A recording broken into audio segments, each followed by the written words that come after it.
Fairune was made by Urara Works and made for the iStore, Play Store, and for the first time on this list, we have a game here made also for the 3DS. The two mobile phone versions of the game are free, and the Play Store version is on update 1.1.2, with the last update being in June 2015, a year after the 3DS version was released. The mobile phone versions of this game are free, however, the 3DS comes in at about $2.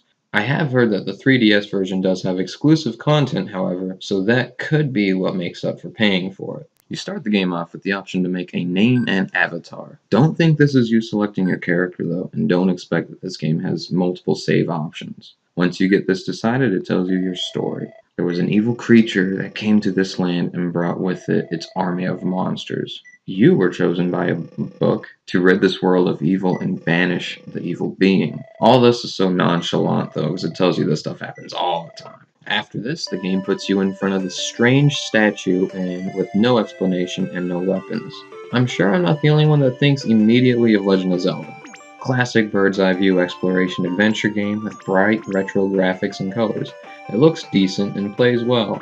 The direction buttons are really close to each other, and sometimes I end up slipping my finger over to a direction I wasn't wanting to go, but other than that, the controls are simple and easy. You have your pause and your inventory buttons so far, so I guess after collecting your weapon, you get the attack button. Your guidebook in the game really isn't that useful. At this point in the game, all it tells you is that even monsters don't attack a girl in a dress. Okay, cool, but I kind of figured that out when I'm just shrugged off anytime an enemy touches me. At least I don't lose health right now for touching the enemy. This said though, there are a ton of enemies sometimes, and once they shove you back, I end up getting stuck between two, constantly pushed around until they decide to move. Come on already, let me go! Okay, thank you. Here you are, wandering around, thinking, what the hell to do? That's right, this is a where do I go kind of game.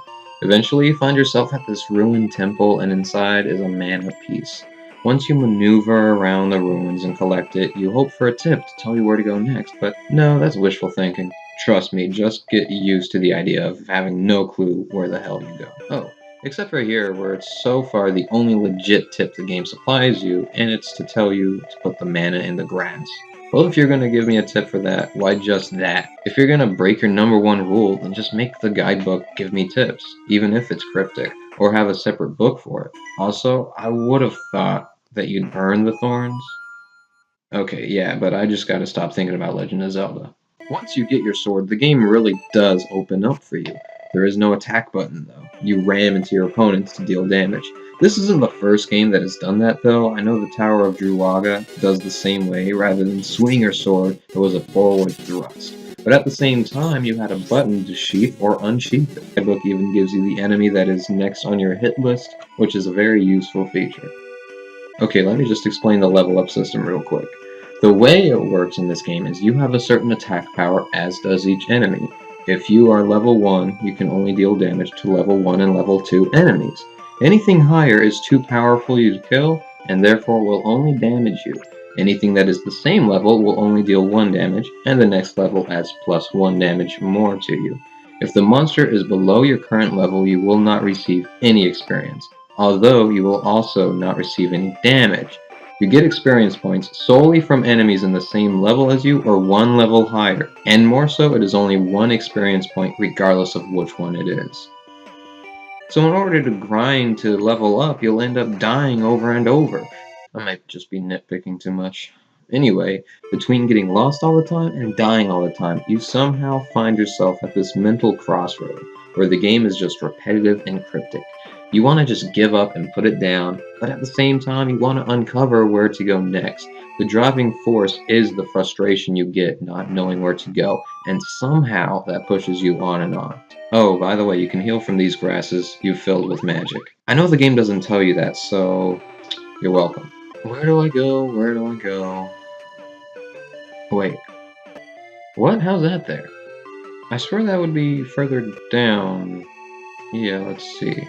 Let's draw this out, alright? So the statue you start at is here, that's there. How in the f do you see the same section twice? Oh, look at that. Speaking of Zelda, here we see a pig Link. Why do I need to come to this screen after every single death? Would a simple continue screen be too much to ask? And why here every time I die? I could make it so far into a whole different world, but God forbid if I die because I have to go through this stupid swirl, but it starts me all the way back to the beginning. Oh, what am I supposed to do here? I've been wandering around for at least 20 minutes trying to figure out how to move forward. So, what? It's not like I can just push the... Oh, you gotta be One problem I have is every enemy is set to wander. Nothing chases you, nothing avoids you, it's all just random stupidity. Get back here. There we go. Okay, so here you don't want to forget the pickaxe. The last thing you want to do is forget this and go looking for a half hour for it. Watch, I bet it won't work here. Of course not, it would have been too damn obvious. Well, back to wandering. Okay, so the pickaxe works on this pit to give me oil. What does that do? We'll find out later. If only there was a guidebook to help me. Maybe this is a torch. I light it up or something? No. Are you kidding me? The whole time, the game teaches you that there is no reason to kill things that don't give experience, but this one room is this one big punch in the face to that concept. Anyway, we've collected the gem. This one here too, so that's 3. The grass somewhere else was shaped like the bird. Let me try there. Okay, either I've adapted to the game's cryptic nature, or I've just been playing so long that my brain is in so much disarray that it's deformed my judgment to this game's wishes.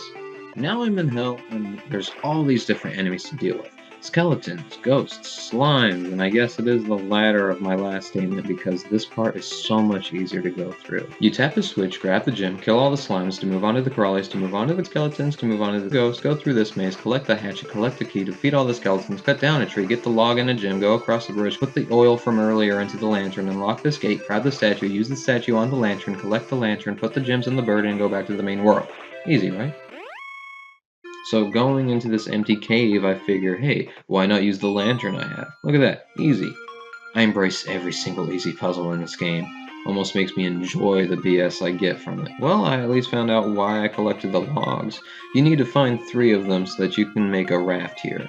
I am curious, with this giant statue in these 3 places, I bet this isn't what it's for, but let me try. Oh, look at that, something not so cryptic. Still, it's irritating that it didn't get explained, but you know what? I figured it out on my own, so I'm not that mad. Here, you find this ID card and the first big tablet. I have been looking around for, I'm not joking, 30 plus minutes, trying to find out what to do now. I haven't told you this, but this game is so cryptic, there are actually strategy guides for it. I've tried to keep from using it for this long because in my opinion, if you use a guide to go through a game, it kind of ruins the authenticity. Oh, and this is a mobile phone game? Like, I can't fathom people making guides for the same platform as Angry Birds. I'm not gonna tell you what it told me, I'm just gonna show you. Look at this. How the hell are you supposed to figure out that you can walk behind the pillars? Why do they have to make it so cryptic that I needed to look it up? What kind of joke are they trying to make here? And there's no way you can tell you can go back there until you try. But why would you even try? Look at this. It doesn't even look like you can go back there. And the other side has nothing. But what they should have done is make a path more evident. I don't care about no hints. I expect that from this game. But what I don't get is how the hell should anyone know to walk behind the pillars when the whole background is black? Let me step back for a moment and tell you about this, where I came across a glitch. I don't know how I did it, but one time I walked over the raft like I did any other time, but the wall detection somehow glitched and messed up. I wasn't able to move on to the next screen. Also, when I was going over the raft, I ended up appearing to be in the water. The way I fixed this glitch was by going back the way I came and walking back into the room. I don't know how it happened, but it was confusing to me. Now that I know that they want to be that kind of ass, I figured why not walk behind the other pillars from earlier, and what do you know? Here you come across a puzzle, just like one you'd have in Zelda, and then you will be able to collect the blue statue. Do the same thing you did with the red statue at the big one, and go through the cave, and after that you end up in front of the Fairune Tower. First thing I noticed when I walked in was that badass music in here.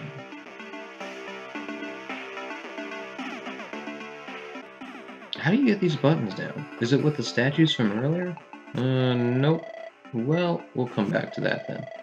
The more I go up this tower, the more it reminds me of Zelda, with raising spikes, falling floors, and puzzles. but it really isn't too hard. I don't get the hit detection with the spikes. I gave up trying not to get hit with them. Anyway, you go up to the sky world after the tower, and after going through this twice already with getting the red statue and blue, you can tell there is one up here. It'll just be getting to it. Oh, that was my fault. I should have guessed that actually. You can go left, right, or down here, and each one has different puzzles. Down is a maze like, and again, Zelda in the Lost Woods. There are these statues here that give you your hint. Using these, you can find out where to go. Oh wait, a hint? As in like, help from the game? Well, after you find out how to do this part, you come to a locked door. So you wander around like a dumbass all over again. They can hint at the maze, but they can't give you any other hints like, I don't know, where's the damn key? Well, I realized here at the pillars it seems a little conspicuous to have this platform, so I decided to test out this here and look at that. Now I get the key, the statue. After placing the statue on the last tile, it opens up one more place for you. Find it and you're taken to the last tablet, and this room here is where you place each tablet. I know I'm getting close because now I'm at max level. Oh, thanks for the Cooper shell. Oh no, don't tell me I need to do the puzzle in the tower first. Okay, I gotta walk all the way back to hell to pick up the stupid statue one more time. I should have known the game to play that kind of joke on me. But after using it the first time, I didn't even think to pick it back up. If only a guidebook could have, I don't know, brought it to my attention. I do the stupid puzzle and get an upgrade on my sword, and now I'm ready to be face to face with the end boss. His first form is a sitch to beat, oh look, 2 attack buttons. It's easy to not even get hurt by him. His second form is a little more challenging though. Okay, Dracula. The trick to beating him is to just keep an eye on his pattern. You can only hit him if you're dead center, so my method is to move when he's about to shoot the beam at you or when the purple balls are in the center. It is possible to not take damage from him, but your timing has to be perfect. Last form, and yes, there's one more form. Classic video game logic, third time's the charm. It's a concept that's plagued gamers for decades. It's always threes. Always. This is surely the hardest form. My method to this guy is while he's swishing around, shooting the green bars at you, be extra careful. Only try to attack him when he's on either end of the screen. He will shoot a red beam out every now and then. Just avoid him here. When he's done that 3 times, he'll sit in the center and throw whole planets at you. 2 hits of those and you're dead. But this is the best time to attack, so fire as fast as you can, and when a planet is hurled your direction, look out. It might take a few tries, but once you beat him here, that's it. Oh, except for here where it looks like one last puzzle. Of course there had to be one last puzzle. I was sitting here for like 5-6 minutes hitting buttons and checking every available option, even exiting the game, even closing out the game, and nothing worked. Oh, that's useful. I'll just give you the hint. All you need to do here is tap the screen where the power symbol is. Here you get the end screens and then the credit, then my game crashes. Firstly, I know this was a long video and I apologize, but I wanted to give a legit review to this game. It's generally a 2-hour game, and although I have a lot of info in this video, there is surprisingly a lot I still left out, but you know, it's all give and take with this sometimes. This was the longest mobile game I've ever played after all. Overall, this game feels a lot like it's inspired by Legend of Zelda, and normally that's a good thing.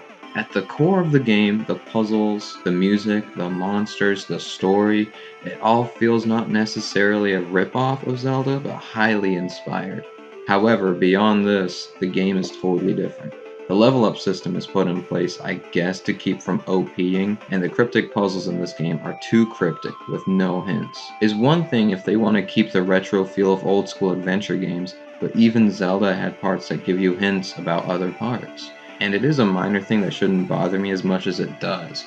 But the number of controls here and the lack of enemy behavior to me are purely just programmers being too lazy to put in more effort in this game. This game does have a large cult following though, and a sequel that is out, just not on phones. I can see why it has one too though, because the game has those qualities that make it feel great, but the frustration you get trying to beat the game the first time and its glitchy nature kills it for me. Beating it the first time is good enough. I don't care for beating the score because I didn't get real satisfaction beating it the first time. I was too irritated with it the whole time.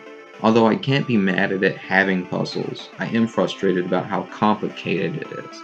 Even the navigation isn't as simple as it could have been. It was an okay game, but I didn't get anything out of this. And despite the good things about it, I can't overlook the bad. So to me, that's what this game should be labeled at. Bad. Thanks for watching, y'all. Please like this video, and if you want to see new videos from me every weekend, be sure to hit that subscribe button. And I hope to see you guys next time.